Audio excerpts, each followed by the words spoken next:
Hi friends, welcome to our channel. Egg rice తయారీ విధానం అండి.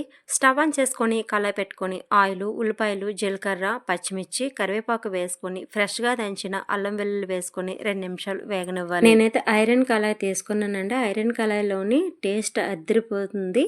తర్వాత ఫ్రై కూడా చాలా బాగా ఫ్రై అవుతుంది, చాలా బాగుంటుందండి.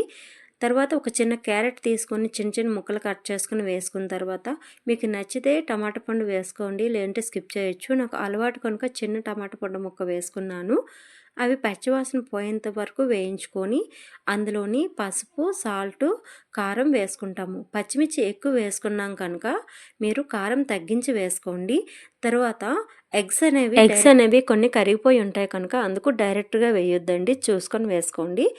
ఎగ్ అనేది బాగా ఫ్రై అవ్వాలండి. ఎగ్లోని మినరల్స్, ప్రోటీన్లు, విటమిన్లు ఎక్కువగా ఉండడం వల్ల హెల్త్కి చాలా మంచిది. ఈ శీతాకాలంలో తీసుకుంటే శరీరానికి వెచ్చదనాన్ని ఇస్తుందండి. ఎగ్ ఇలా ఫ్రై అయిన తర్వాత ఇందులోని గరం మసాలా, చికెన్ మసాలా, మిరియాల పొడి వేసుకున్నాను.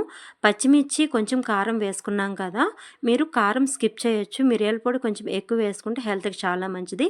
ముందుగా మనం ఉడబెట్టుకున్న రైస్ అనేది ఇందులో వేసుకుంటాము. ఎగ్తో పాటు రైస్ కూడా బాగా ఫ్రై అయితే టేస్ట్ ఇలా ఫ్రై అయిన తర్వాత లాస్ట్లోని సాల్ట్ సరిపడిందో లేదో వేసుకున్న తర్వాత మరొక 2 నిమిషాలు వేగనివ్వాలి. ఇందులో కొత్తిమీర, కరివేపాకు వేసుకొని సర్వ్ చేసుకోవడమేనండి. ఐరన్ కళాయిలో చేయడం వల్ల టేస్ట్ అయితే అదిరిపోతుంది, చాలా టేస్ట్గా ఉంటుంది. ఒకసారి ట్రై చేయండి.